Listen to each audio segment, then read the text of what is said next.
We headed off for a trip around the world and our suitcases were just jam-packed full with a ton of stuff we didn't need.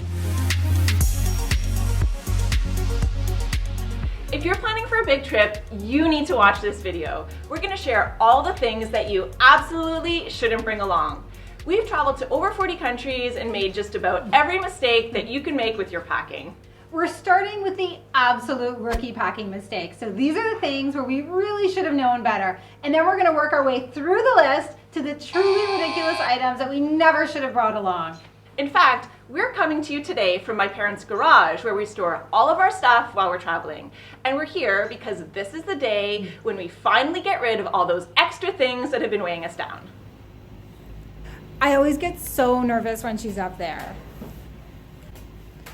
But first, welcome back. And if it's your first time here, I'm Stephanie, this is Gillian. We retired early to travel full time. And if you're looking for more adventure in your life, you can subscribe for a new video every Sunday. If you've been following us for a while, you'll know that we've stopped bringing you along on our travel days. And there's a reason for this.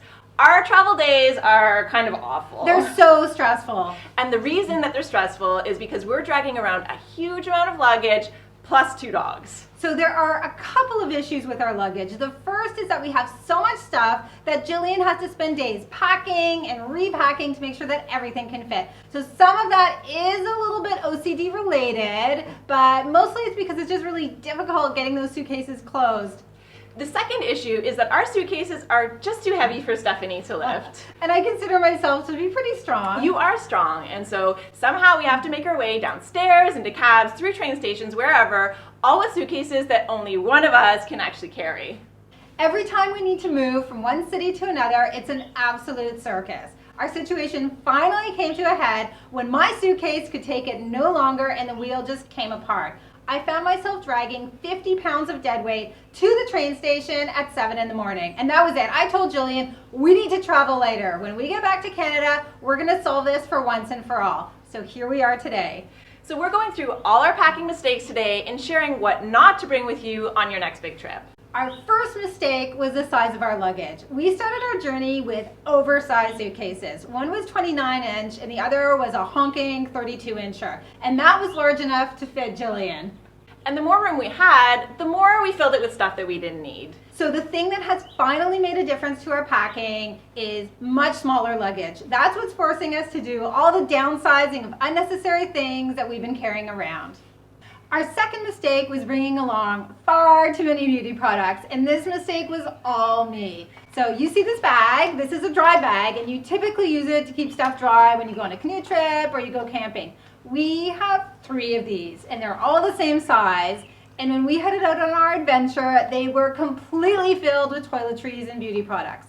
So a lot of this was just the standard stuff that you expect to bring on a trip. So soap, toothpaste, deodorant, makeup. But the biggest culprit was the huge volume of hair products that I brought along. For example, I had liter-sized containers of conditioner and gel.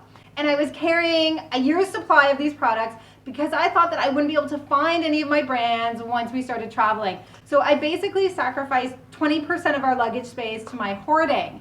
Meanwhile, what I discovered is that you can usually get the things that you need one way or another when you're on the road, or you just make do with what's locally available. Our next mistake, too much gear. Before we started traveling, I was the kind of person with gear for everything. I had gear for hockey, gear for camping, gear for rock climbing. I owned a 200-foot climbing rope, a 1-person tent, a 2-person tent. You get the picture.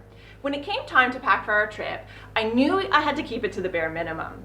We wouldn't be sleeping in tents, but we might be staying in mountain refuges in Albania or wherever. Who knows, there could be a time when a set of silk sleeping bag liners would be just the thing that we'd need.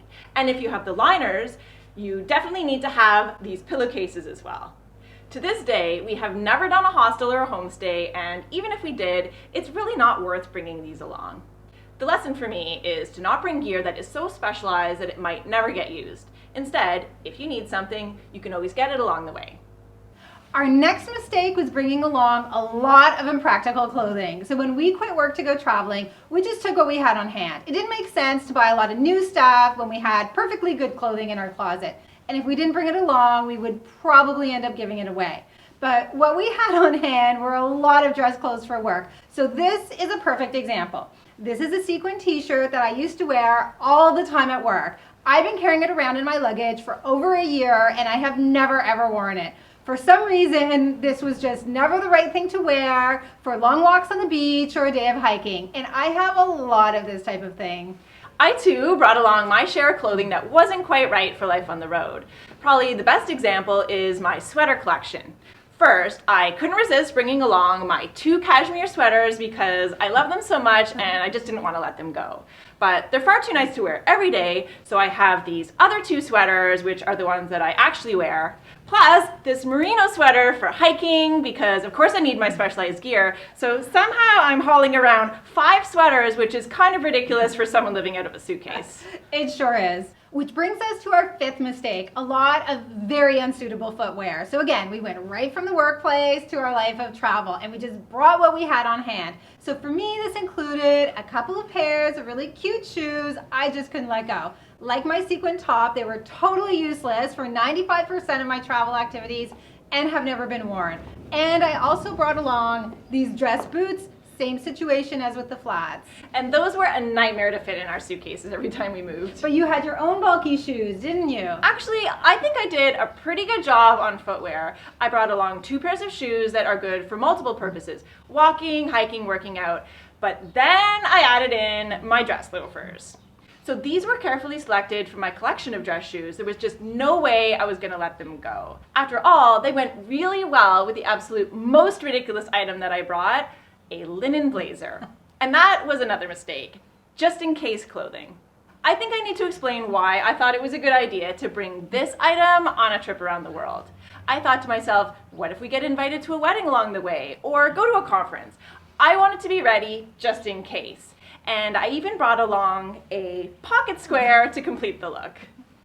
Of course, I'm still waiting for those invitations to come in, and this blazer hasn't made one appearance since we started traveling. In fact, Gillian isn't the only one with a blazer. She also convinced me to bring one along as well. After a couple of decades of wearing suits to work all the time, it seemed really odd not to have a blazer along. To be honest, our biggest obstacle to packing light was the image that we had of ourselves. We were still thinking of ourselves as working professionals, but we're just not those people anymore. We're travelers, we're nomads, we need multi-purpose clothes, not cashmere sweaters and sequin t-shirts. And we need shoes that can stand up to a full day of touring Old Town. So after all the stuff we've gotten rid of today, we're still not packing light, but at least I can finally lift my own suitcase. So if you like this video and you're looking for more, you can check out our entire series about planning for long-term travel right here.